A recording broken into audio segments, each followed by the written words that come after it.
I was 20, 30 pounds underweight. I ended up crashing my car twice. I fell asleep on the highway. Got to a point where I had a $1,200 habit a day. And you keep eating, you keep going to the casino and losing all your money. You're watching a crap ton of Netflix. What you're trying to do is just escape your reality. So I realized I gotta build a reality that I don't want to escape from. So you can escape from those limiting beliefs for a second and give yourself unlimited potential. At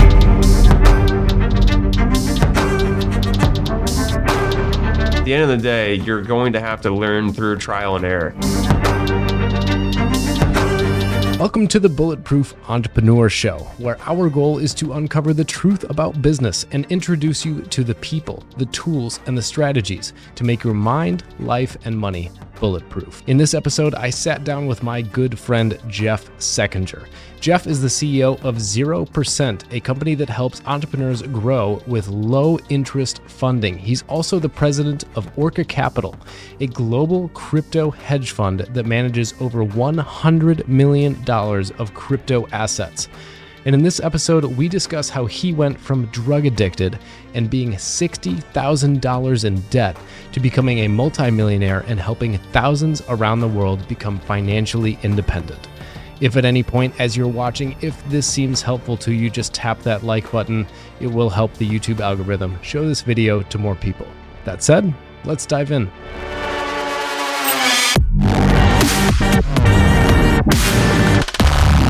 All right, welcome, dude. Thank you for coming down. I'm stoked to see you and your freshly bushy beard. It's wonderful to have you, dude. Thanks. Yeah, thanks for having me on. Excited to be here, dude. 100%. Nothing like a last minute. Hey, can you do the podcast tomorrow? I'm right around the corner. Yeah, kind of unplanned trip down, or I guess I'm growing up here from Miami. So appreciate you being flexible. Yeah, 100%. That's also what she said. So we hate to have a sense of humor on this show, and 100%. So I want to dive into a lot of things with you as one of the people that I respect the most, honestly, in my life. I met you when you were doing like 15, 20 grand a month and still trying to figure out what you were going to really dive into. Yeah. And now you are... well, if you watch the intro to this, you pretty much already know that this gentleman has skyrocketed over the last, 5-6 years. Yeah. I'm curious, what in your backstory, if you will, I don't need like the whole 40-minute version, but what do you feel are some of the key points in your backstory? What has led to that meteoric rise, if you will? Yeah, I mean, I think the big thing, I mean, we'll go back to when I was like 5. I'll make it quick though. So, when I was growing up, my whole family moved I was born in Pittsburgh, moved to Louisville, Kentucky for 2 years. And then my parents moved us to Columbus, Ohio, because my dad was starting a business. He'd been in the energy sector for over a decade. And he's like, hey, found a partner. Am I going to go start a business? So moved to Columbus. And that was like right around when, it was right before 2008 was happening, and my parents got divorced. Then my mom went into real estate to start her own company as well. So both my parents all of a sudden became entrepreneurs during one of the worst times to become an entrepreneur. Interesting. During 2008. So we moved into like a pretty nice house when we moved to Columbus, and then all that stuff happened, the divorce, the struggle of the 2008 economy. And I saw I didn't obviously realize it at the time, but I associated having money to having security and less stress. And from an early age, even, before right when I could remember, honestly, I was cleaning baseboards, did the lemonade stand thing, sold baseball cards, started a landscaping company in high school. And then that went into e-commerce in college and all these different things.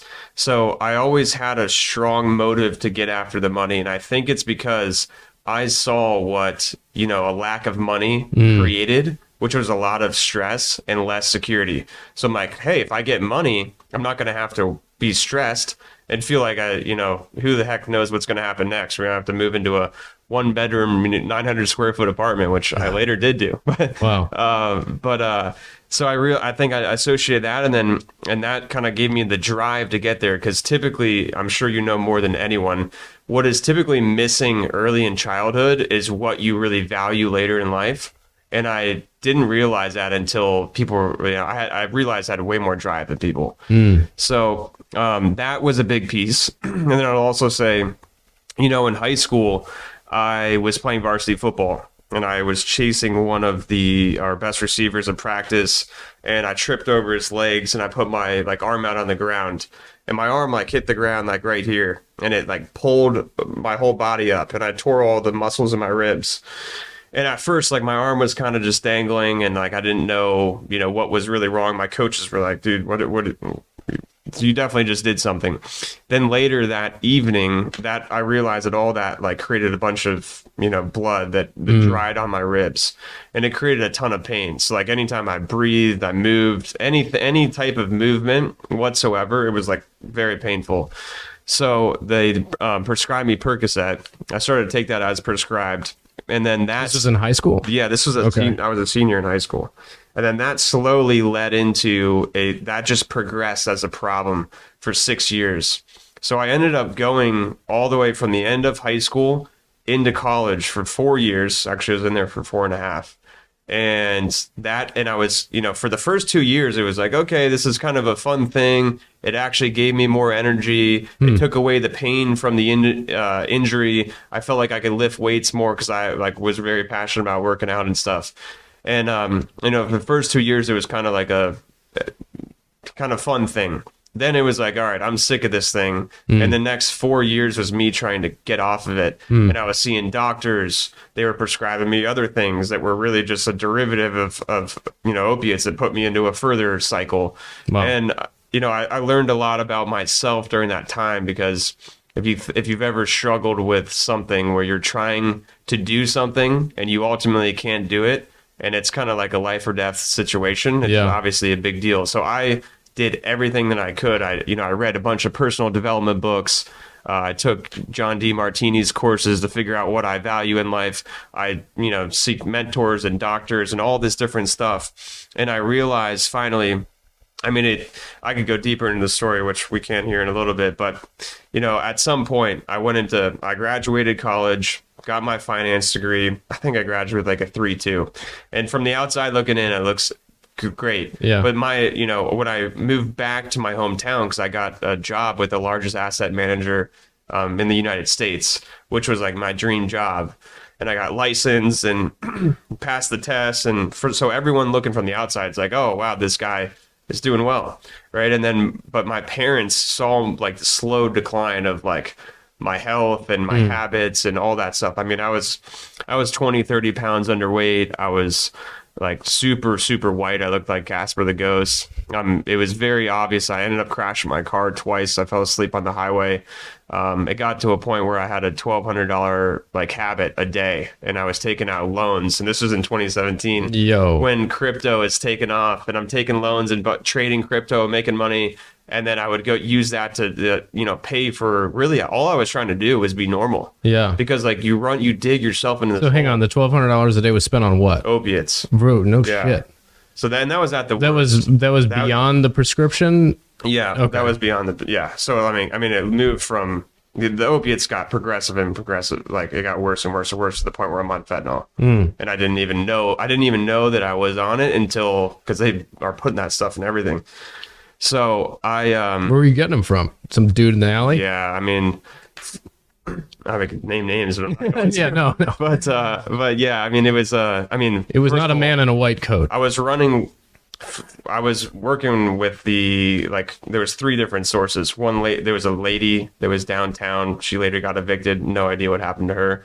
Then another group, which was part of the Mexican cartel. So it was really good people. Yeah. And then another guy that was people would name him G, which obviously wasn't his real name.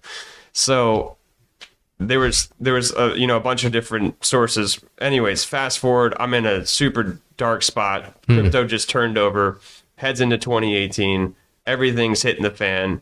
I'm starting to get late payments. I'm in 60 grand in debt. I just used my last sick day at work because I'm still in like work and I'm still like at the bank. yeah. I'm still like, trying to make sure that my life is at least somewhat on track. Wow. But I realize that I'm not in a good spot. And the crazy thing is, like, I watched 4 friends from high school die of it. I finally said, hey, my back is against the wall. I got super, super sick because I took this doctor's medicine too early after I had taken this other, some opiates. And there's a point, and this is like the rock bottom pretty much, when I'm living in my dad's basement, right? All I have is like a leased Honda Civic that I already crashed 2 times on the highway, right? And I've got 60 grand in debt.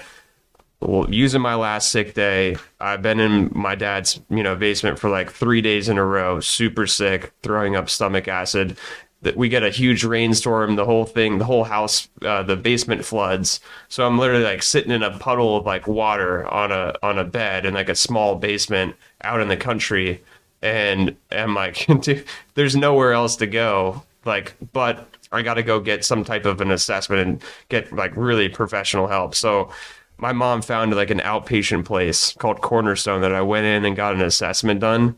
And they were like, hey man, like this is after 3 days of not being able to eat or drink water. And I look terrible. And I'm just trying to get through this interview without like throwing up. Yeah. And the dude's just like, yeah, you're way too bad. There's no way you can come into this place. Like, you got to go get professional, well, they were professionals, but inpatient help to go into a facility. So after there was a 2-hour interview, right when I stepped out, for some reason my dad called me, and I was trying to plan to go back into work because I had no more sick days. Yeah. Which was not going to go well.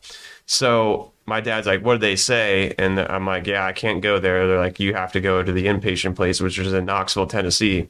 And he's like, so what do you think? Like, now's the time because you got nothing else to do. So I'm like, I finally like said, you know what? I'm going to kind of let go of the ego and let go of all the perceptions that I had of those facilities and just give it a shot. Cause I got nothing else. I mean, there's nowhere else I can go. Yeah. So I go into this facility, I go into detox for 5 days, and then I get out of the detox place. They move you to a different facility. So they put you on a little bit of medication just to try to make sure you're okay. Yeah. And then they take you off. And that was like the first time I've been off like drugs for probably 4 years. Wow. So I finally got into that facility and I connected with one of the counselors there named Chris. And he had been doing the same thing. Like I said, I've been trying to, teach myself all these things, personal development, reading these books, figuring out my values, all this stuff. And I realized that when I came in to rehab, I just use it as a place to reset my whole life. I'm like, I got nowhere to go but up. And I started to talk to, Chris, which was the counselor there.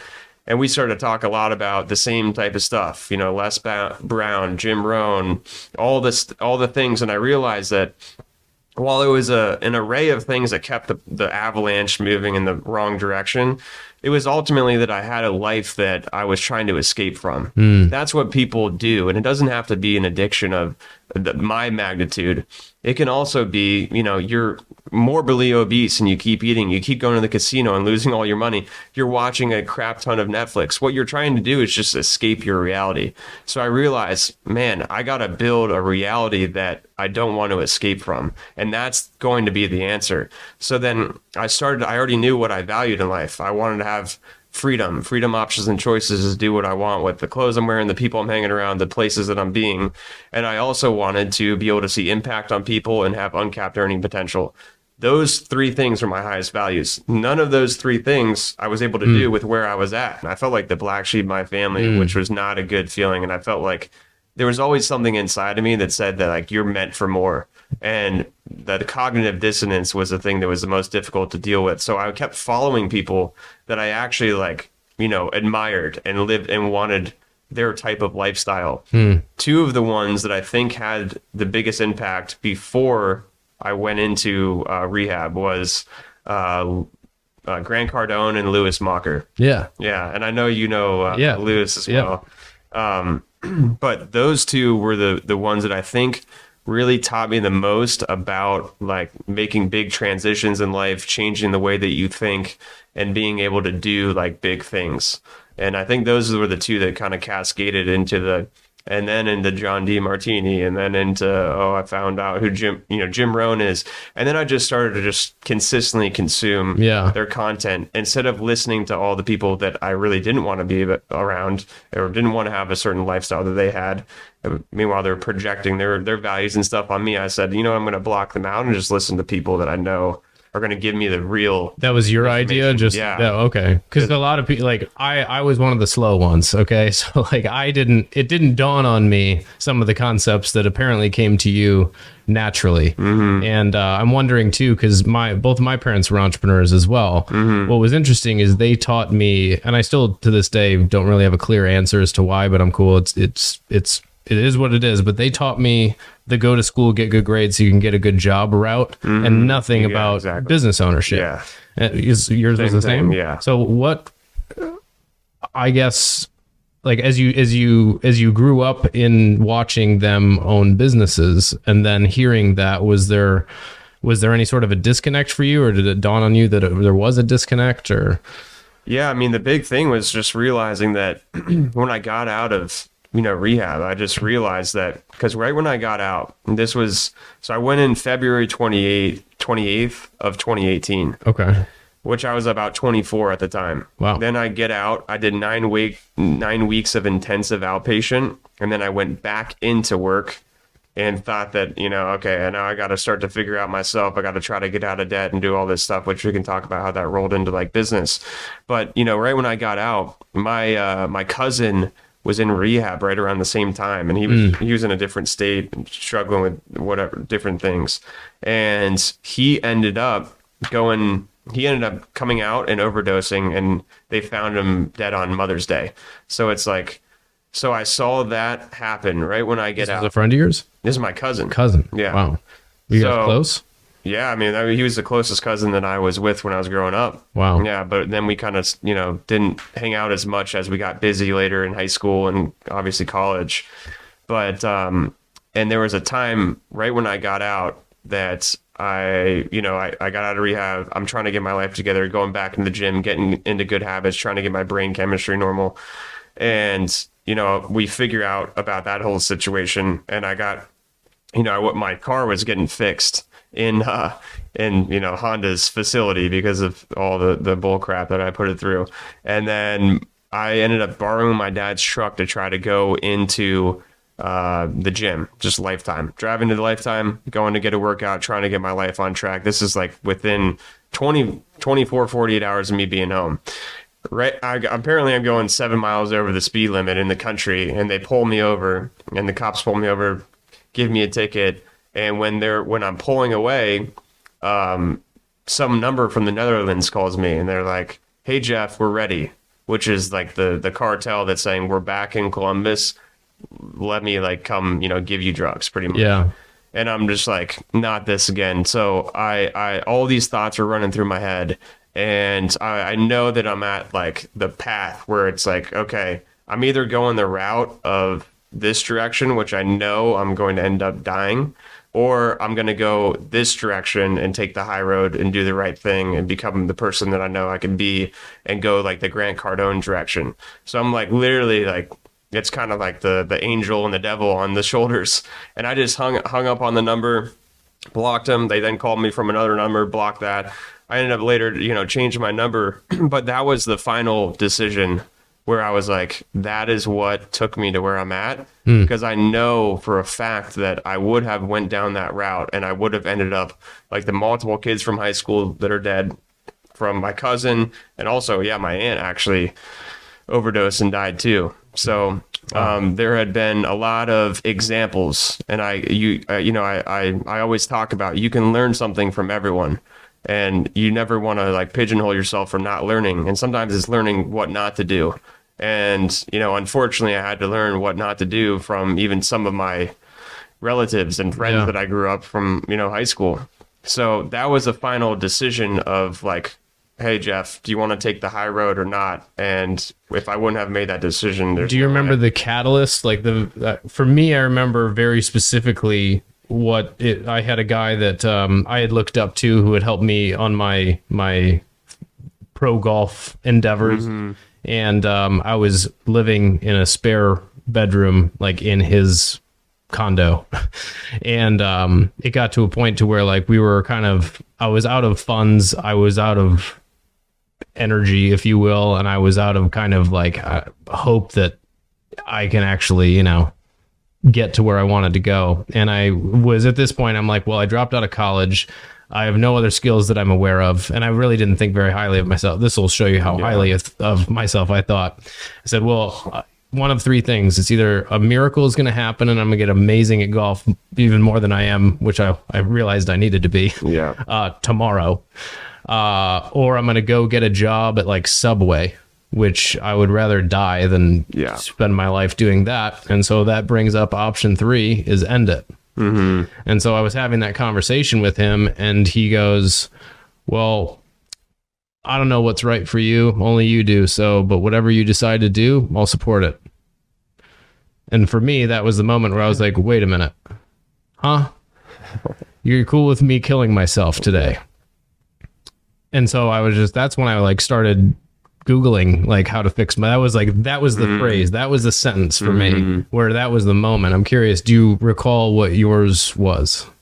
I mean, I think that honestly, the main thing was the moment that, I knew that I've been trying to change my life for 4 years in a row. But one of the main things, remember how Lewis was on Snapchat a lot? Yeah. Yeah. Before Instagram stole stories from I started to message him and be like, hey man, I got this problem. I know I'm meant for more, but what the heck is going on and how do I get out of this situation? And he was the first one that said, hey, he's like, tell me all the reasons why you're doing this and why you maybe, should stop. So like, let's talk about pros and cons of this situation. And what we kind of narrowed it down to, how it ended was, look, you're doing this because you're escaping your own reality. That's literally the only reason. Obviously there's probably a few other small reasons, but the main reason is that you're escaping your reality. So you got to go figure out what you actually like and enjoy doing and create a life that you don't need to escape from. And I remember that moment specifically because I was in downtown Columbus, like in my mom's apartment watching her dog. And I'm like, yeah, that's got to be, like, it clicked in my head where I'm like, okay, I got to really figure out who Jeff is, what Jeff cares about, and then go pursue that. Because if I don't, I'm going to end up dead. I mean, and that was the first time that I'm like, I really thought about it. I'm like, okay, yeah, why am I doing all the things I'm doing? I'm going to, high school, then into college to get my finance degree. Then I'm working for this bank because I think this is what is perceived as successful by society, my friends, family, peers. But in reality, that's not what I deem successful. Yeah. So why am I not living life on my terms, doing things that I care about? And that was the first time where I'm like, man, I really got to figure out what I actually care about because ultimately it's my life. And then I started, John D. Martini, the values determination thing, figuring out what's my highest value, what's the next one, then what's the next one. And oh my gosh, Jeff's been living the first 24 years of his life not living by any of those. Yeah. And then I'm like, well, that clicks. I'm not doing anything that I like. That's why I'm about to die. So let's probably flip this whole script. And then I use, rehab as that launch pad to do that. And so when you and I met, like probably a year, we met in like early 2019, I think, something like that. That was like a year after that. That's insane. And what you've done since then is amazing. Yeah. What, and as part of that, I know you said earlier at an early age, you said you realized that you had more drive than other people. Like I was the lazy piece of shit kid. Like I didn't like realize that I had anything going for me, so it's interesting because you had kind of had the whole, I'm going to go and do all these little hustles as a kid. Yeah. I was like, I kind of want to do nothing. And I just had no concept of like what life was for a really long time. I'm still getting the hang of it, but it's getting better. Me too. But I'm curious, like, when did you realize, what was it that made you realize that you had more in the tank than other people? I think, in college, I think that's really where it stuck out. Because I had some friends that were decently motivated in high school and stuff. But in college, I think that's really where the things kind of changed because I was consistently doing entrepreneurial stuff, whether that be, I mean, literally selling weed, or if that was going and running this e-commerce brand where I would, everyone would go tailgating. They go get absolutely hammered during the weekends. I was driving my car an hour and a half, sometimes 3 hours away to these outlet malls. And I'd buy like 50 to 80 boxes of shoes. And I'd fill up my Nissan Altima with all these shoes. And then we would be listing all of those on Amazon and selling them and actually making a fair amount of money. And I had just shoes stacked all the way up in my college apartment. And I would come home and literally have to carry up 80 pairs of shoes up the stairs while everyone's playing music and just drinking just the most obscene amount of $8 liquor. So I'm just like, maybe that's like, why do I want to go do this and not do that? That's interesting. And I think that was one of the first major things. And then I started to like really care about personal development because I realized that, you are the cap to your own potential. And there's no way that you're ever going to be more successful than you are as a human.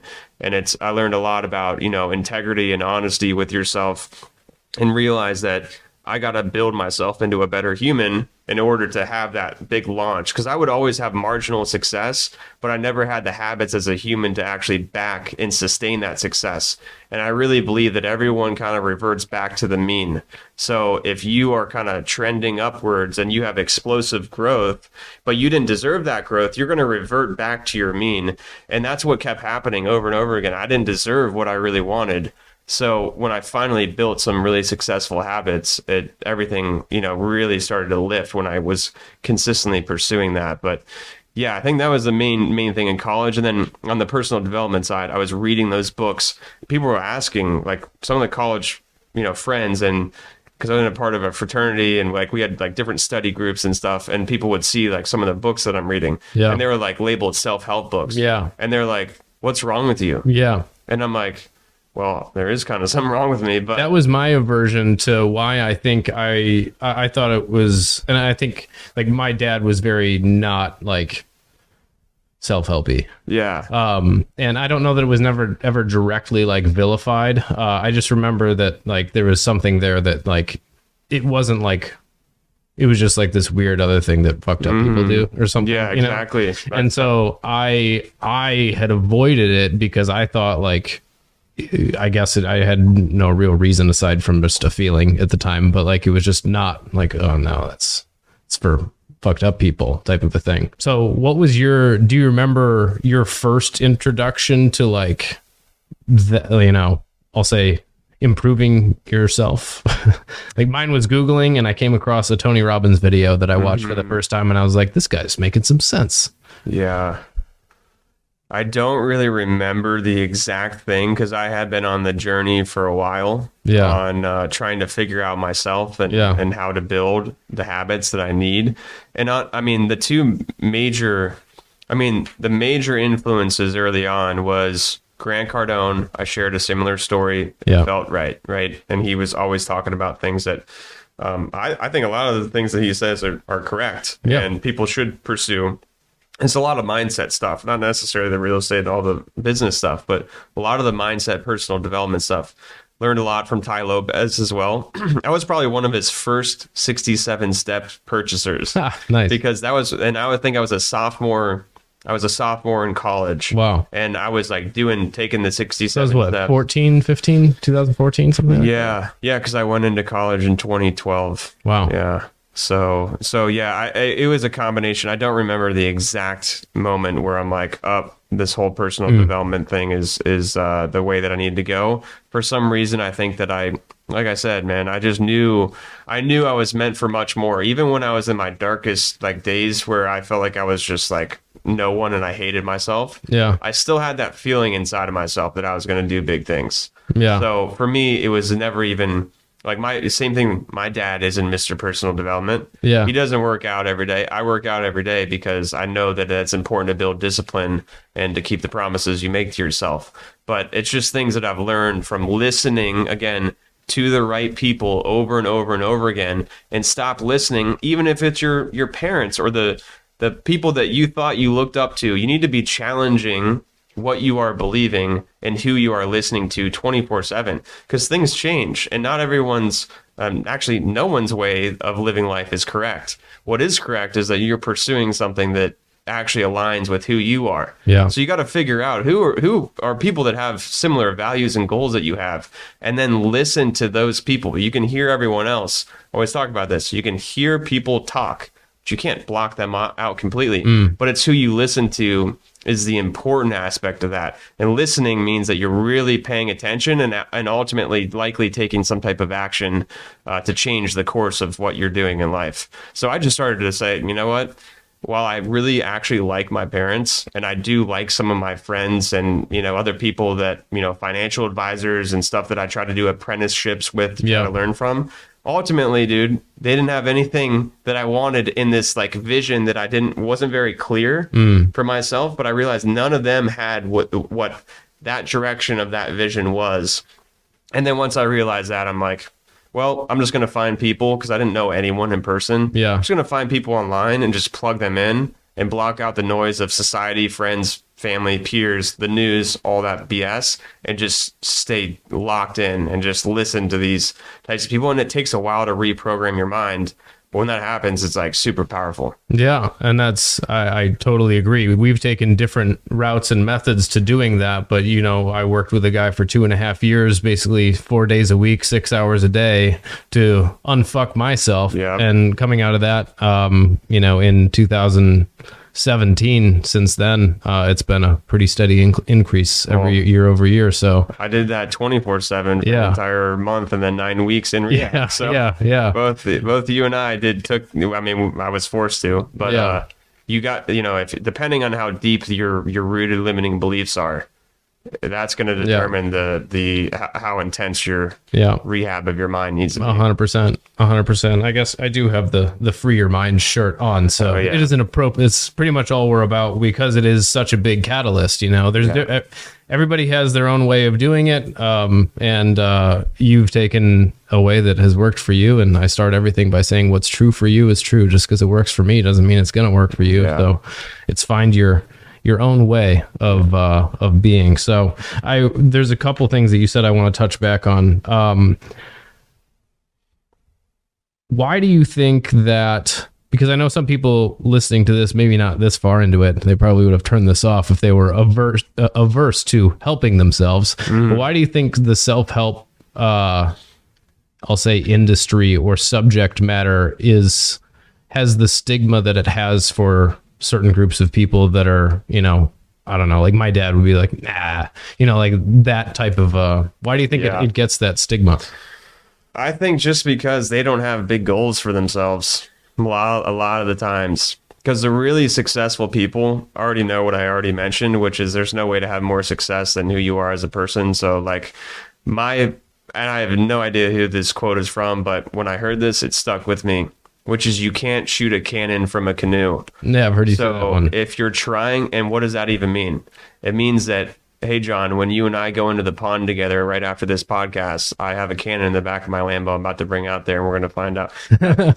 It means that you can't do anything great without a solid foundation. So if you're trying to shoot something really big, right, like a cannon from a canoe, what's going to happen to the canoe? It's going to flip over, and you're going to, fall into the water and maybe drown. It's the same thing with life. You got to have a strong foundation. And what is the foundation? It's your mind, and in my opinion, also the body. And that's why it's really, really important to build the mind and build the personal development. But the people that aren't trying to do great things, that are okay with the average life, which is completely fine. For me, I would rather die than live an average, normal life. So I have no choice. I got to go this direction, which is, an exponential type growth curve that I want to have, and I want to have impact on people, have freedom, and make a lot of money. So for me, I just realized that, everything again isn't right for everyone. It's a self-awareness game, but some of the people I think have that stigma that personal development is for the people that need help, because they don't need help. Yeah. They're content with sitting there and not seeing progress. For me, if I'm not seeing progress and growth, I know where I'm going, which is not in a good spot. So I have to see the progress and growth with myself.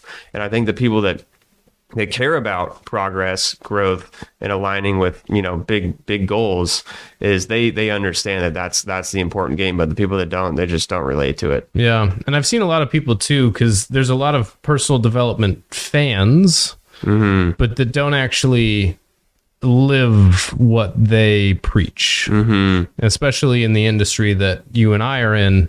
There's some interesting people that we both have met, and your smile indicates similar experiences, I'm sure. Oh yeah. I'm curious, what do you think is the difference that causes the difference between the people who, like, you're a living embodiment of the principles that are truths of success, if you will, not to be too cliche. But you've shown everything. I know you personally, and I know that what you're saying you do, and you're congruent. And that's you're one of the few people that I know that I can honestly say, if Jeff says he's going to do something, he's a good dude. He's going to do it, and he's going to do it well. Yeah. And I've found that to be rare. Yeah, it's crazy. And I'm curious, what do you think is the difference between the hordes of, I'll say, personal development and success principles fans and you? That's a really tough one, because I don't know what the catalyst is to, moving in the direction of having strong principles. And it all comes back to the word integrity. Like, are you doing what you say you're going to do? And it starts with you. So, like, for me, dude, it was, like I said, 4 years of me looking myself in the mirror and being like, wow, you suck and I hate you. And I felt so terrible about myself, and I had no idea where I was going in my future, because I was telling myself over and over and over again that I'm going to stop this thing, and then I'm going to head in this direction. It kept not happening because the pull was just too strong and the habit was too strong. And finally, I got the opportunity to change that. So I can't say that I've always been an ultra integral person, because obviously I wasn't then. Yeah. Obviously it was, the most powerful drug pulling me in the wrong direction there, but still no excuses. But after that, I think that I realized that, I don't know. I think this was honestly from, it's either Ed Millett or Andy Frisella, where they talk about you have to keep the promises you make to yourself. So the big thing that that was one of the things that I agreed and committed to in rehab, is like, I am making the promises that I keep to myself from here on out. And then that then spills over into everything else that you do. Because if you're not doing that with yourself, how the heck are you going to do that with other people? And it's really hard to spot the fake people from the real people. But eventually, everyone will be able to determine whether you're real or not. Because if you're saying a bunch of stuff online and you're not living it, eventually people that are living close to your life will ultimately do that. And that's a lot of the things that, like, my employees talk about, and people that, I guess look up to me online, they'll say that, like, hey, Jeff is like actually the real deal, because I do what I say. And if I screw up, I screw up. And I also have good intentions too. I think that's a really important thing. When you do, screw up in business and life, or, something doesn't go exactly how you planned, the question is, and people can relate to this, if you make a mistake, maybe you launch something and it doesn't do well, right? And there's some people that maybe didn't have a great experience or whatever. If you are transparent with the entire thing and you own up to your mistakes, people will be like, dude, yeah, I can see how that would happen. And, like, that's okay, right? There's no way that you're always going to have 100% success rate with everything that you do. So I think it's really important to be so integral and open and honest and transparent, and just be like, oh, well, that didn't work super well. And, like, be able to talk to people about that. Yeah. And that's a huge thing. That's one of the values of my company, is transparency. And the minute that I sense that someone is not being transparent in the company, they got to go, because who knows what else they're hiding. And that's the same thing with all the relationships that I'm in right now. Is like, the moment that I sense that they're lying and they're not transparent, then I just got to be out, because that's a ripple effect again that spills into other things. So let's sit on that one for a second. What are some red flags that let you know that somebody is maybe, I'll just say, not the right person to be around? I mean, it's are they saying one thing and doing another thing? Because that is ultimately a big lie. And if they're willing to lie on one thing, how you do one thing is how you do everything. I'm sure you've heard the quote. Yes. So when people start to lie about, maybe they rented a car online and they're lying about that being theirs, like that's obviously if you're ripping an SVG one day and then all of a sudden you see them driving, their Acura MDX. There might be a little something going on there, you know? And it depends in the context of the situation. Some people are really, really good at hiding it, right? But ultimately, there's no way to hide from reality. And the truth, I always say this, the truth will set you free. So you might as well be truthful about your life. It's a difficult thing to, and unfortunately, I do think that more people are not as integral and transparent. Like there's more people that aren't than there is people that is. So it's a difficult thing. But I think the main thing is, hey, do their actions match what they're saying? And if the actions don't match and you see that one time is the red flag. When you see it 1, 2, 3 times, after the third time, I'm just out. Like it doesn't matter even if I'm losing millions of dollars, I don't care, because ultimately that thing can grow and compound in a way that could really damage you in the future if you continue with that relationship. Yeah. Without naming names, do you have a specific story where because I know I've had some pretty big realizations along the way and dealing with, so like after, for example, from 2012 to 2017, or actually from 2011 to 2017, when I started on my personal development journey, I took the advice, go find a mentor, right? Who has what you want, go work for him, right?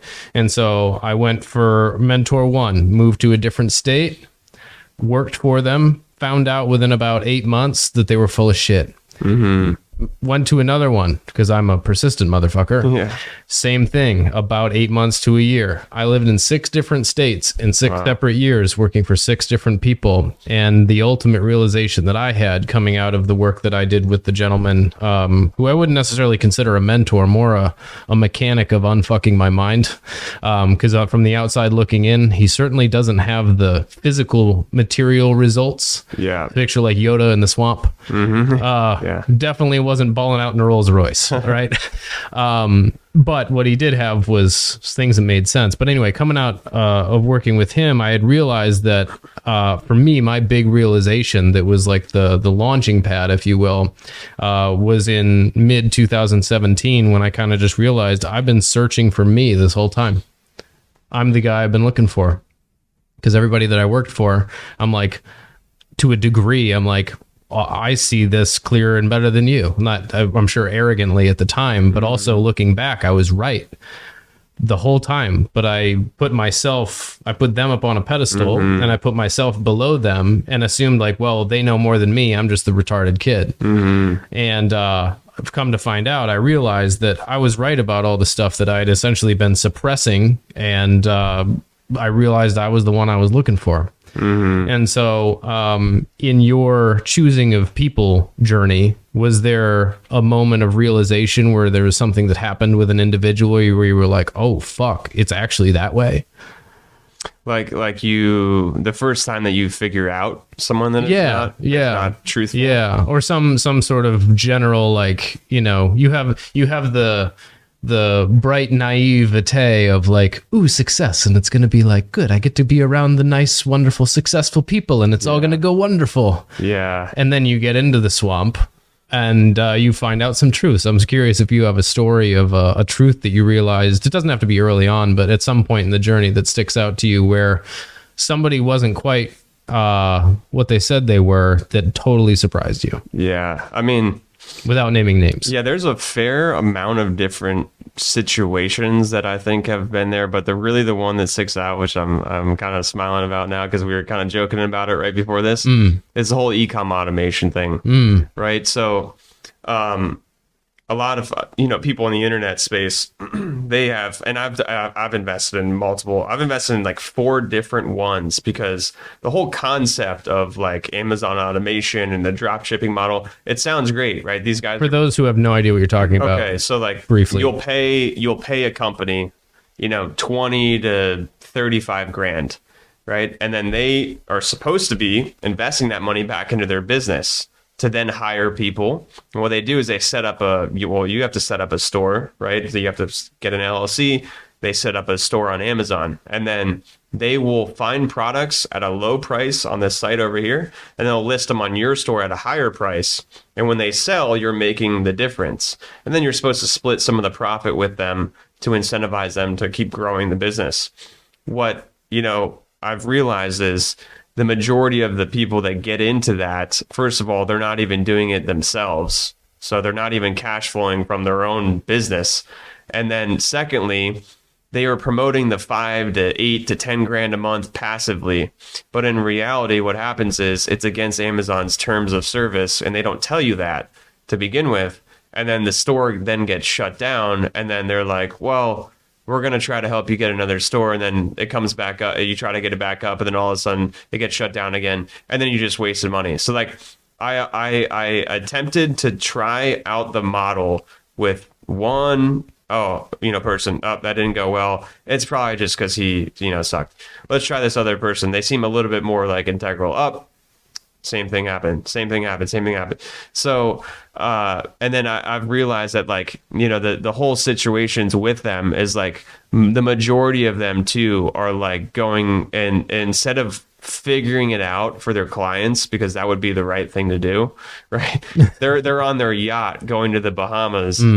Being like, hey, man, yeah, the service is messed up, but no worries. We got a 90% approval rate. We've got this, high-tech software. We know someone inside of Walmart, and it's all just a BS. And I would catch them in these lies because you'd slowly talk to other people that they did business with, and then you would realize that those people are having the same thing. Those people say, oh, there's a class action lawsuit over here against them. Oh, this. And then it's like, oh, where's your 90% success rate, right? Can you show me some of the data behind that?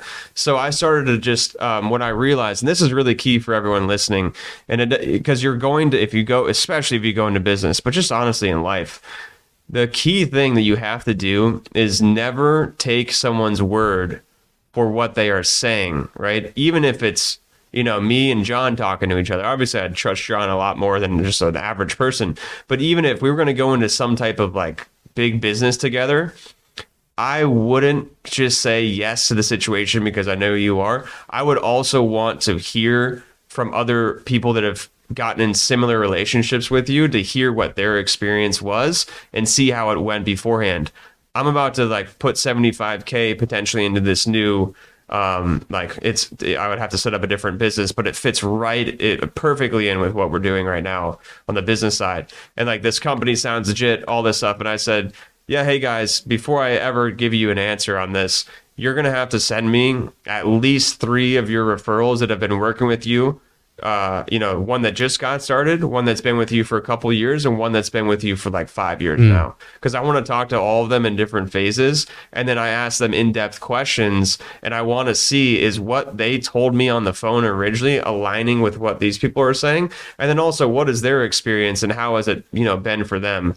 And that's been a really, really big key. Anytime I'm working with contractors, because I'm telling you, I've spent a lot of money trying to make sure to try to either get money back from them or even if we try to develop an app with an Indian company, it went terrible, right? And I'm just every app story I've heard has ended that way. Exactly.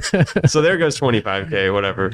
But I've probably lost, I don't know, I've probably sacrificed, and honestly, this is part of education. So I don't know, probably 300 to 500 grand, somewhere in there, just there goes that. Okay, cool. That's a good lesson to learn.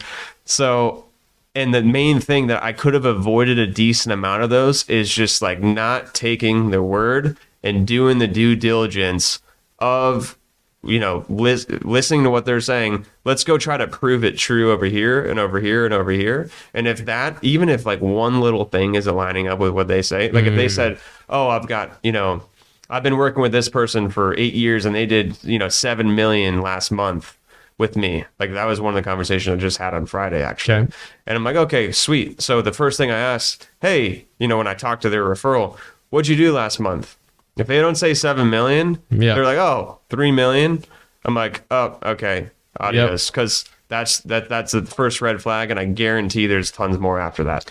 Yep, I couldn't agree more. I found that to be. We even did on one of my last little forays into following mentor after mentor, which I ended up getting into some pretty well-known individuals. Without naming names, there was one where retroactively there was a background check done on one of the individuals that was involved in a particular endeavor. Mm-hmm. And boy, it all made sense when we saw the background check. And so, I think the phrase trust but verify is so incredibly key. What are some of the things that you mentioned talking to referrals and whatnot? How else do you verify somebody that whether you want to learn from them, do you want to do business with them, just be around them? Like, what are some ways that you verify other than just asking other people? I mean, from coming from me in the investment space, we pay like 20 to 30 grand per fund to have our fund audited from a third party, which is like a professional audit from an accounting firm. So that that's one of the ways that we show transparency to our investors is like, we'll literally pay tens of thousands of dollars just to prove, how much assets we have under management, what our returns have been, all of that type of stuff. So you can, depending on which situation you're going into, you can some of the things can be actually audited and proven to be true from a legal firm if you're going heavy in the investment route. So if you have that, I mean, not only asking, because they could just refer you to their brother Bart, and Bart could be like, oh yeah, man, fucking Bart. Yeah, I hate Bart. He's such a turd. So I think that seeing if there's a way to audit it, and then honestly too is just I'm a kind of, I have somewhat of a Cardone type of mind where I'm like, commit now, figure the rest out later. Okay.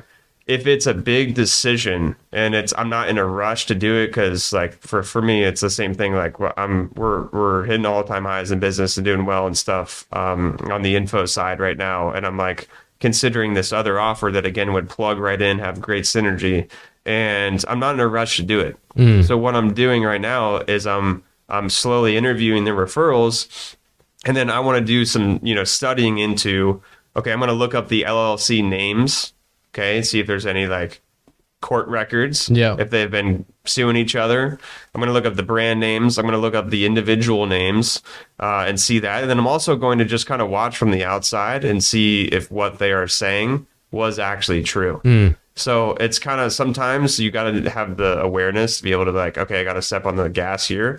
Or if it's a really big thing that maybe you have a sense of this could or could not be the right thing, kind of just sit from the outside and just wait. I talked to one of the largest family offices in the US on Friday, and he quick pitch, I got to talk to him. So 15 minutes, I got to pitch him why we're better and why, what our vision is for the next 5 years and stuff. And he's like, okay, well, over the next couple of years, we're going to continue to watch how you guys do. And we're going to keep them on our, we'll send them a newsletter every month. And it's just that's that person that has billions and billions of dollars. When they're making a decision, they don't need to make a quick decision. Yeah. So they're sitting there, they're willing to wait years to potentially sacrifice not having XYZ, exposure or returns, just to sit there and just see if the product that they are considering is actually a good product. Sure. So how do you balance that for somebody watching this who might not be in an industry that has a B in front of it? Yeah.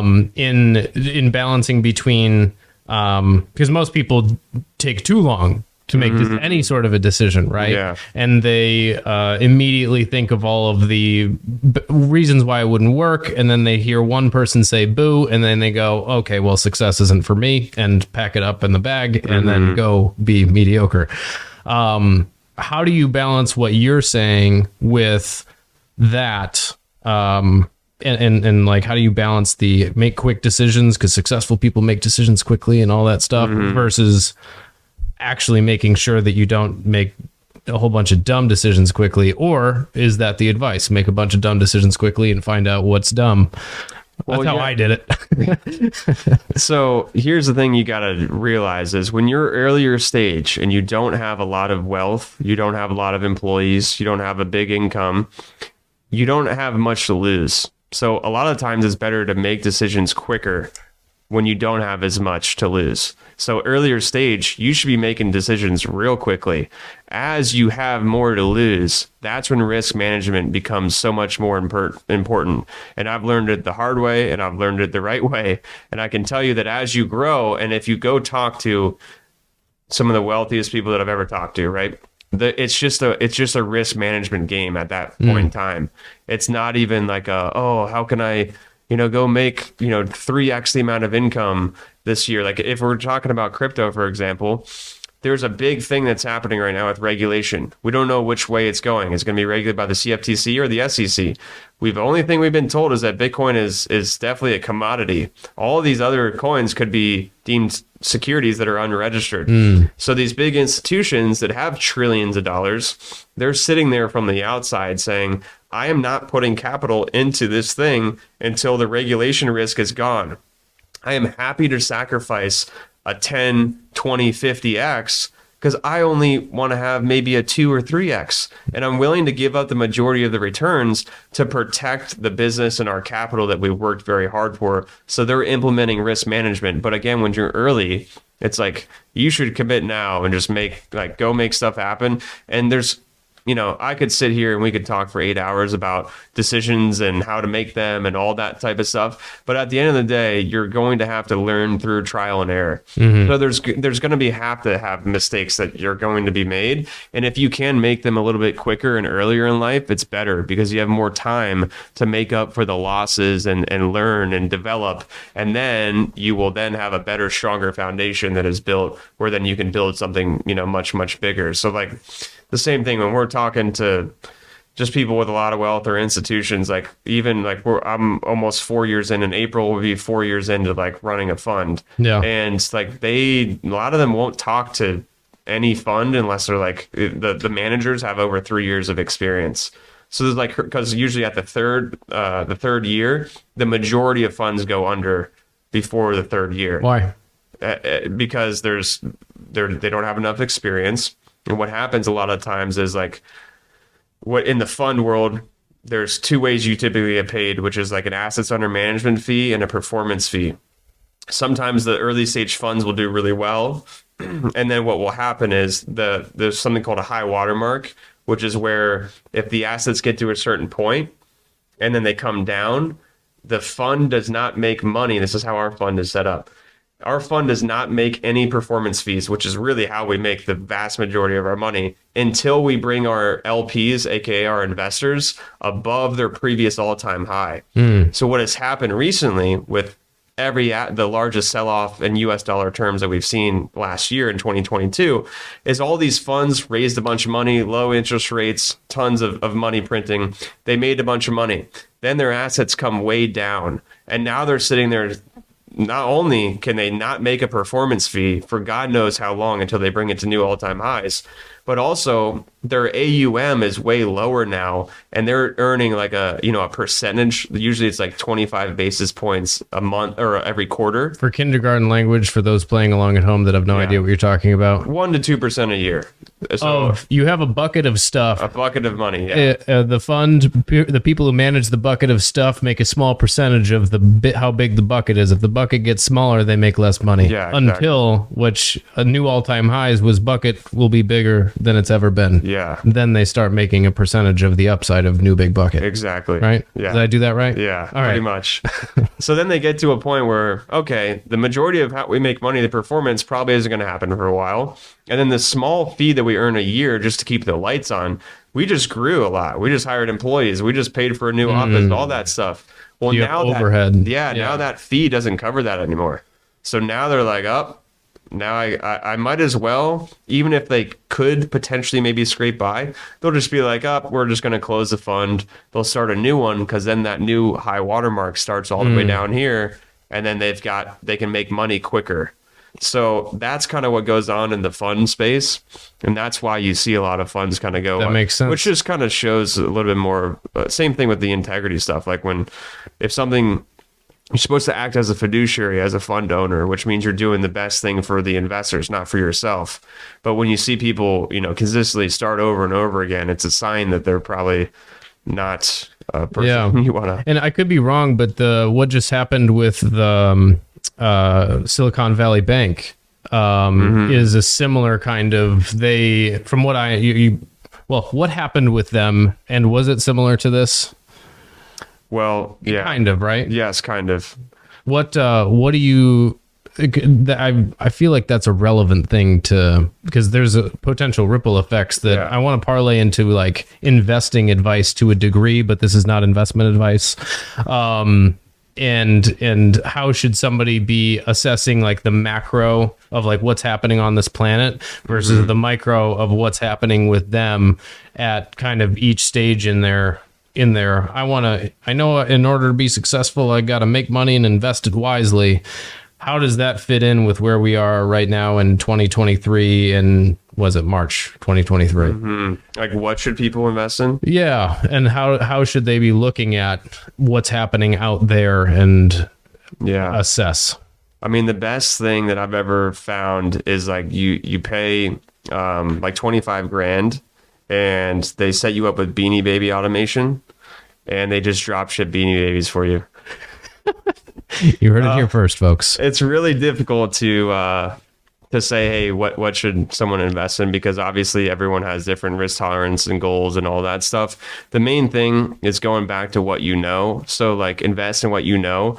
And if you know, you can't. So what I always say is, number one, invest back into yourself. You're always going to be your number one asset. Use it until you literally can't invest any more money into knowledge, books, courses, mentors, masterminds, your network. Once you cannot put any more money there, go invest into your business. Okay. And once you can't invest any more into your business, you got money coming out of your ears, which is the people that I typically like to hang around. Then that spills over into other investments, which is like the stock market and, you know, the crypto and real estate and all that type of stuff. But that's usually the transition that you want to have. And that's something that I'll probably say until, you know, the day that I die. And then the question is like, once you're constructing that investment portfolio, if you're not going to operate as a professional investor, which is like sometimes people have a lot of success in business, they exit their business, whatever happens, they run their own family office, which means that all they do is they focus on how to protect and grow their wealth. Okay. If you're not going to take investing super seriously, you probably need to do something called diversification, which is holding different asset classes that are uncorrelated and also holding those in different custody accounts. Because we're seeing exactly what you just said with SVB. The company, they had $200 billion in deposits. Okay. And what is happening now, and I'm sure this could be a whole nother discussion, is the whole fractional reserve banking system. In 2020, they changed the requirement from like a 10%. Like, so banks had to hold, when you deposit $10, they could hold only $1 of that. 2020, they said, you don't have to hold any of the money. So now the banks, what they do with your money is they lend it out, okay, and they make interest and all of that. And then they can also make their own investments. But the problem that's now happening is the investments came way down. There's, I just saw today, there's a $683 billion unrealized loss by U.S. banks right now. And from all the stupid investments they've made with their depositors' money. And what happened with SVB was people started to get a hint that, oh, this bank might be in trouble. 43 billion said, hey, we need our money back. So they got 43 billion out. They ran out of money. Because they lended out all their money and they also invested the money, which came way down in value. So now they're scrambling, right? And now we're about to head into Monday's, you know, stock market open and stuff is probably about to hit the fan. There's also word on the street that Republic Bank is having a bank run right now as well. But people are starting to figure out this whole custody thing. So even when we work with people that like have crypto, that's great. That's awesome. You should, you know, manage some of your own. Maybe you hold Bitcoin in self-custody. But at some point in time, it is wise to have your assets, even if it's in the same asset class, in different places, because you never know. I mean, even with like, you know, I bank with like JP Morgan in the private bank, and like I still feel like I need to have money in different places because of the FDIC insurance is only insuring $250K. Yeah. So I'm like, I am going on Monday morning. I mean, I have some of it spread out already, but on Monday morning, I am spreading it out further. What do you think? I mean, it is a house of cards. Is it a house of cards that, I mean, if and when, it's not necessarily an if, it's a when. And maybe I'm wrong because I don't have a crystal ball, and I don't believe you do either. But what do you think is going to happen, I guess, to the whole financial system? What happens? Well, I think people are realizing that it's just one big Ponzi because we've been in a 50-year experiment since we came off the gold standard, which means that our money is backed by nothing. And anytime there's any type of problem, the first thing they do is print more money. If it's a war, if it's a pandemic, if it's a stock market crash, doesn't matter what it is, we'll just turn on the money printer. But that's a silent tax that erodes your wealth. You don't realize it's happening. If you look at the dollar's value over the last 100 years, it's just straight down because they purposely aim for 2 to 3% in inflation. But now, which means that like they're just debasing your money, which just means that it's worth less. And they're doing that in a much, much quicker fashion now, which is really scary. And you're starting to see that. And that's the entire reason why crypto was invented, was to hold your own self-custody, hold your own assets. So even if you're holding $100K in the bank, that $100K is not going to buy $100K of goods and services next year because it's going to be worth, at right now, like 7% less next year. Yeah. And then that will compound on the other 7% the next year. And there's some places in Zimbabwe, okay? And this is an extreme example, but there's different levels of this that are happening everywhere. They had a 300% gain in the stock market the other year. And it wasn't in 2022. I think it was in 2021. It was like 300 and like, I don't know, 10%. And the people that had their money in the stock market, they actually lost value because the inflation was higher than 310%. So and because their monetary policy is just so screwed up that they just keep printing, and there's nothing backing it. So when, basic supply and demand, when a ton of supply comes in and the demand is not growing, that makes the purchasing power or value of that thing go down. And that is what is happening right now. To every fiat currency. There's been over 200 fiat currencies, and there's never been one that's held its value. Yeah. So right now, I'll break it down on what's likely to happen. Is there's a few things that are happening. First of all, China and Russia have gotten together to create their own commodity-backed currency. So they're literally going to bring in like gold and different commodities and say, hey, here's a new currency that is pegged to this basket of commodities because there's scarcity involved in those things. So you can't infinitely print the currency. And then also there's countries and people going the Bitcoin standard because how much Bitcoin is released per day and the exact supply schedule over the next 100+ years. So people feel better about holding that asset because there's no central party. Bitcoin.com is not going to go create 50 million Bitcoin if we go into a recession. So people are starting to realize it's all, if you want to preserve your wealth, it's all a scarcity type of thing. And you got to be putting your hard-earned value into scarce assets.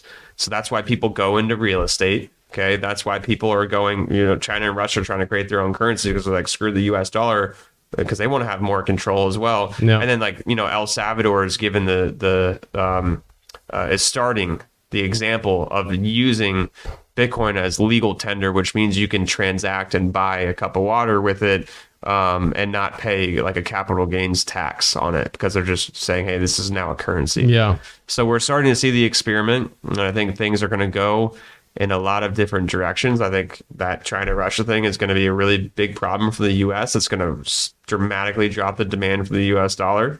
And then I do think that, and then all these CBDCs are coming out, central bank digital currencies, which I think is kind of an evil play on them trying to control more because they could say, hey, they could pull the CBDC right out of your account. They could say, no, you can't buy a coffee today.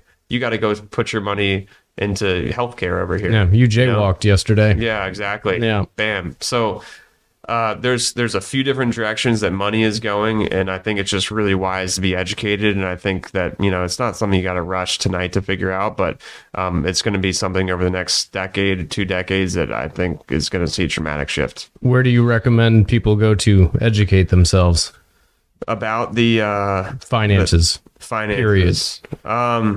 If you're trying to learn the really basic stuff about money. There's a guy that I actually just interviewed. His name is, I think it's Heresy Financial. It's right on YouTube. He talks about money, all that, education around what's happening with money, what he believes is happening, all those types of things. So that's a good channel on YouTube. There's also a book called The Bitcoin Standard that teaches about the progression of money and how it's great evolved. Education. Yeah. Very, very great video. And then, there's a lot of resources online. It depends which niche of, I talk a lot about macro news, about, technical like base setups, like how interest rates and CPI data and all these things are affecting the markets, and, what the probability of certain things happening. And I'm just on YouTube under my name. So there's a lot of, put all your links in the description. Yeah, for sure. Yeah. Okay. So let's zoom all the way back out now that we've sufficiently frightened the people. What is one question that people should be asking themselves if they want to be successful from 2023 and beyond? What's a primary question they should focus on? What do I want for myself? One of the reasons why I dug myself into a hole and was living the way that I was is because I was being so selfless. I was trying to people please everyone. I just was doing it. Oh, is this going to make my mom and dad happy? Is this going to make my old friends think I'm successful? Is this like what society wants me to go do? So I think the main thing is you got to be real with yourself and figure out, what do you actually want your life to look like? And then once you figure out that, then you got to, like, one of the powerful things I did in rehab was like, I used that as a place to reset. And there's two things that I did. Number one, I created something called a hero story. So I wrote a story from really, like, I was almost like a third party looking down on my whole life. So the first half of the story is, I was you have to pick yourself as a hero. So you're acting like you're a hero in the story. And I wrote this story about, here's how my whole life has progressed. And this was about 3 pages of me writing from when I was a little kid all the way up until I'm 24. Summarize that into my first part of my story. The second half of the story is what then happens from this moment forward, and what does that hero turn into and evolve into. And that gave me a really good perspective of like, wow, Jeff has been through all this stuff. He's now here. Now he wants to go do this. And you're not like, the reason why it's powerful is it helps you realize that you can evolve. You're putting a new character into yourself, where you're not limited by all the limiting beliefs and all the BS that you've been through in life. So you can escape from those limiting beliefs for a second and give yourself unlimited potential. So I wrote the story of all these things that I wanted to do. And then the next thing I did is I created a vision board. So I figured out all these things that I wanted in life, and I literally created it from like the bottom left of this like vision board. And it was like a stepping, like a stairs. Yeah. And the stairs went all the way up to the right. And each step in the stairs was like a different business vehicle that I was in. Oh, I got this car. Up, now I'm on jets. Now I'm speaking at events. Now I'm doing X, Y, and Z. And I had this whole vision of what my life was going to be like. And that helped me for the first time kind of get clarity around the vision that I wanted for myself. Instead of doing all this other BS and just feeling like I'm going through the motions, for the first time I had an idea of, oh, okay, Jeff wants to do these things, and here's how I would actually get to those things. Yeah. I mean, not everything is played out that way, but a lot of the things that I did put on the vision board have happened. So it's pretty crazy. Has there been, I talk about this quite a bit because every Sunday, usually, aside from this Sunday, Melissa and I go to like the most expensive open houses that we can find. Yeah. And just try to decide like what do we really want, and go and experience it. Yeah. And it was funny on like my first, I have like a vision video because I'm a video editing nerd. I have a whole vision video that I put together. I think everyone can tell that John is a video editing nerd. Yeah, right. I mean, but you're welcome. This is a pretty sick setup. Hey, thanks, bro. But I digress. The first car that I was just like the dream car was a Lamborghini Gallardo, right? Mm-hmm. Pretty cliche, but whatever it was. Until I drove one. Mm-hmm. I don't like it. Yeah. It's a piece of shit. Well, it's rickety. It drives like a fucking truck. And it was one of those things where like, and we've gone into, that's now parlayed into, and I don't want one anymore. But that's parlayed into, I can't tell you how many, 10, 15, $20 million houses that Melissa and I have been into, just looking at houses that I'm just like, I like my $1 million house better. And I like, even if you gave this to me, I would just turn around and sell it. I would not want to live in it. Yeah. So have you had anything that like you were like, oh, this vision, it's going to be amazing, that ended up being like, didn't think it was going to be like that? Yeah. I mean, well, that's how my whole life was. When I got into the corporate world, I thought I was going to do that. Right. And then I realized, holy crap, this is not what I'm going to die here. Because I was getting trained on this new system. I'll never forget this, because this is when I was like, dude, I got to get out of here. I was training on this new system. This is right after I got out of rehab, and they're upgrading all their systems. So I'm learning from this like 50-year-old there. And he was like, Jeff, I'm having to sit with him all day, and like he's showing me stuff and showing me examples. If you were to tell me that I would be doing this at the age that I'm at, I would tell you you're an absolute freaking idiot. And just a pissed off, hated his life. I'm like, well, that's a really good sign that I should not be doing this. So that, and then, I mean, yeah, I've been to, same thing with you. Like, we've looked at different houses and condos, and I've tried different, cars, and thought I wanted, something, but then you realize, oh, that's like, I got in this like McLaren 765 LT, and it was like the most uncomfortable thing ever. And like I have a decent sized back, and it would hit against these like plastic carbon fiber seats that would come out. That one has the big curb thing that you got to step over to get into it too. So I'm like, well, I'm not going to do that one. So but from the outside, it looks, the grass is always greener when you haven't really experienced and really seen the whole thing. Yeah. What surprised you the most on your, okay, I'm on my new trajectory, and now you've, built multi-million-dollar businesses, you've flown on private jets, you've driven every car, you've lived in some great places. You've dealt with some interesting people. What has surprised you the most about, I'll say, your journey on the path of success at this point? So I would say that, the compound effect can grow you a lot quicker than you think. So like the beginning part of success, which again, I think is all a foundational game that you got to build in your mind. And the reason why I go to the gym every day is because I'm building the discipline. Right. And what happens is when you're first growing, it just feels like you're on a flat line and you're really getting nowhere. But then eventually what happens is that line starts to lift, and then it lifts and goes faster and faster and faster. But within inside of that line, there's ups and there's downs. So it's not like right when you hit here, you're going to infinity. Like I've had big still ups and downs on my big growth up. Yeah. So it's not always going to be straight up, but like the reason why, like, the vast majority, I think it's 90% of Warren Buffett's wealth has now been built in the last 1/4 of his life, is because of the compound effect. And it's all about the small disciplines practiced daily.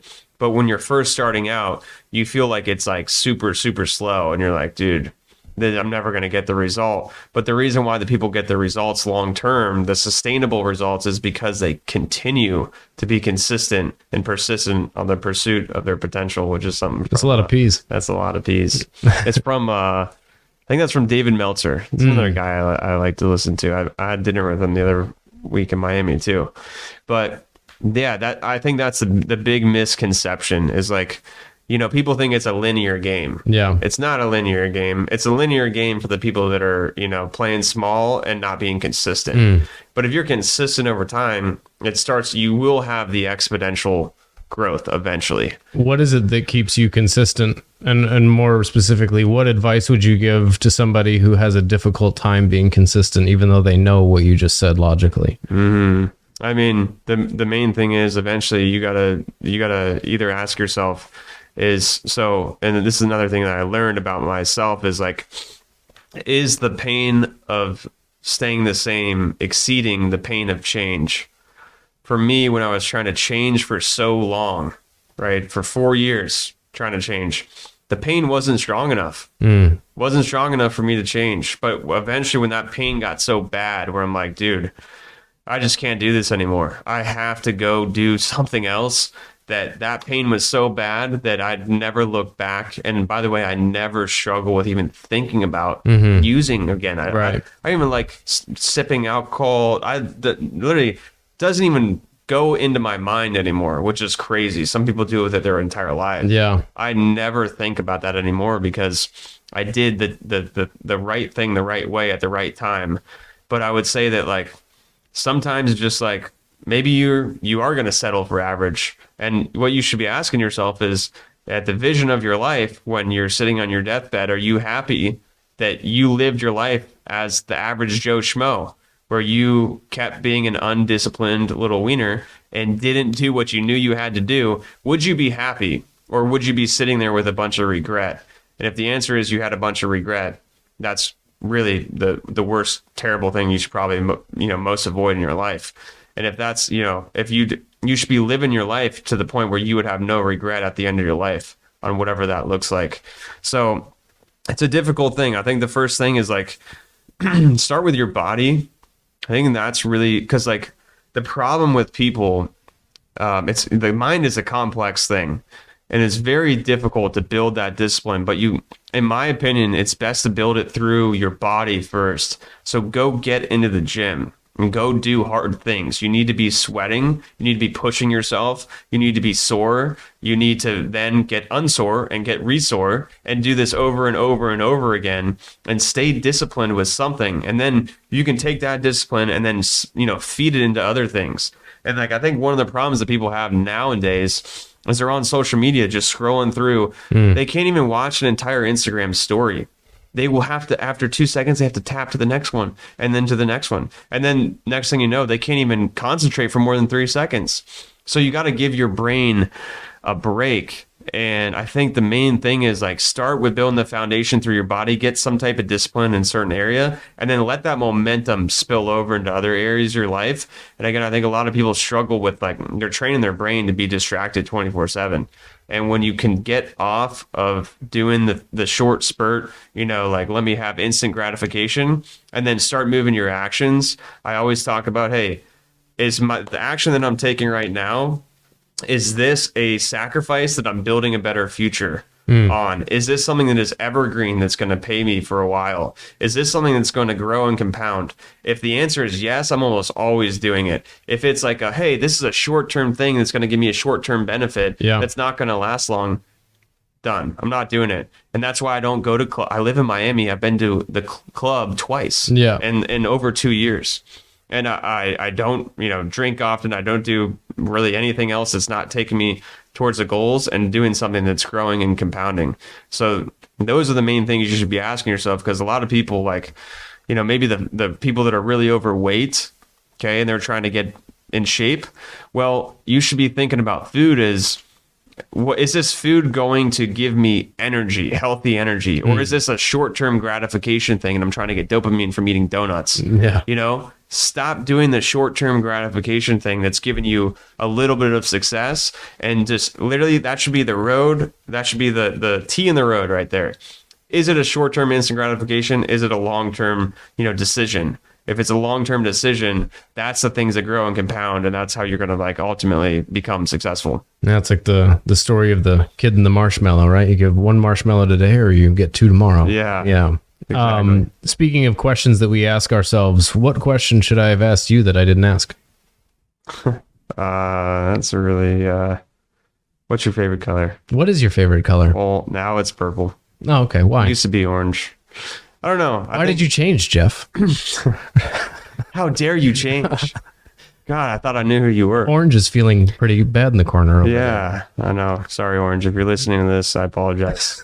I don't know. I'm a type of person that really likes unconventional, different things. Yeah. And I also like modern type things, and I also like kind of like royalty wealth type stuff. And I think orange was my favorite because I was super creative, and I still am. And orange is a very like vibrant color, but then like purple is just more like royal and different. Like not a lot of people like it, especially males. Yeah. So I just like to do stuff that people don't like. Like, I don't know why, but I've always been the guy that likes the underdog, that likes being unconventional, likes being different. And I think I kind of naturally gravitated towards that. And it's probably a pretty stupid question because you asked me a lot of really good questions. So That I was can't even think of one. That was actually really good. I like that you have insight into that, whereas people are like, "Oh no, I just like it." Yeah. You know, like I the same way. You know, these colors have been chosen for a reason, right? And the ability to have like the self-awareness to be like, oh, this isn't my favorite color anymore. Yeah. You know? Yeah. Like a lot of people would be like living their whole lives thinking like this is a difficult thing where they think that they are like pigeonholed into one thing. Oh, I'm just a mother. Yeah. I'm just the, the ex QB for my high school football team. Yeah. Talks about this one championship that we won 87 years ago. Yeah. Or like I'm only, like an entrepreneur that only does marketing for chiropractors. Like at some point, you got to allow yourself to evolve. And here's actually one book that's helped a lot. It's helped my sales team a lot too.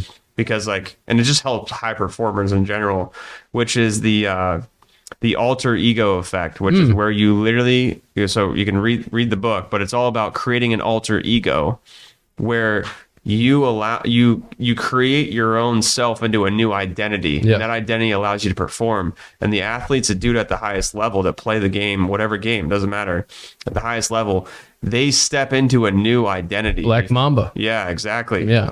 And then, Serena Williams and all of the very successful athletes and even professionals. Yeah. We have like over 55 employees now. So I have to go into my, I got to put my CEO hat on. Yeah. When we're doing all hands meetings, when I'm having meetings, when I'm, helping people develop. And like, there's different hats that you have to wear. I think it's difficult that people kind of pigeonhole themselves into only believing they can be one thing. And I think that book is one of the easiest. That's how you can have like super quick success. And now that I'm thinking about it, you should have asked me what my favorite books are. All right. But, well, let's do that. Okay. We have time, Jeff. Oh, thank God. So I mean that's one. Another one. I know the guy who runs this show. Really? Yeah. Yeah. So he's going to give us I'll more extend time. us a little bit if Okay. you need to. Okay. What thank you. books? So that's one that I think could really help. The other one is U Squared. That is probably my number one book by far. Really? And it's because it is so easy to read. It's literally just a little booklet. And I don't even know. It might be 40 pages. The text is big. It's super quick to get through. But it just makes you think in a different way. Because it literally it talks about the fly that's at the window. Okay? They keep hitting their head against the window. And they don't know how to get out of the window. But they know they want to go over there.